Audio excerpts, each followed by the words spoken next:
বন্ধুরা, শীত তো যাবার সময় এসেই গেছে, তাই ভাবলাম একটু পাটিসাপটা পিঠে করেই খাই। তাই নারকেল এনে ভেঙে নারকেল কুড়িয়ে নেওয়া হলো। এবার ওই নারকেল কুড়োর সঙ্গে খেজুরের গুড় ভালো করে মিশিয়ে নিতে, তার জন্য আবার হাতটাকে একটু ব্যবহার করতে হলো।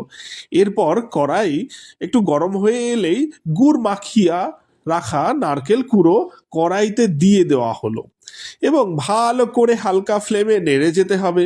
এবার ভালো একটু ফ্লেভার আসার জন্য পিওর নোলেন গুড় বাড়িতে ছিল, সেটা মিশিয়ে দেওয়া হলো একটু। তারপর এক দু টুকরো এলাচ দেওয়া হলো তাতে, এবং একটু সামান্য দুধও দেওয়া হলো।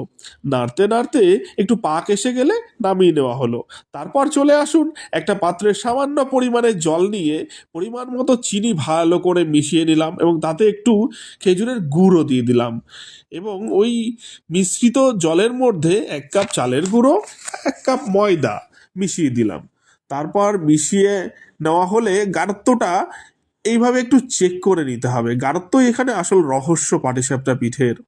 এবার একটা ননস্টিক কড়াই বসিয়ে দিলাম এবং গরম হলে সেটা, তাতে কলা পাতা ডাঁটি দিয়ে কড়াতে একটু তেল মাখিয়ে দিলাম।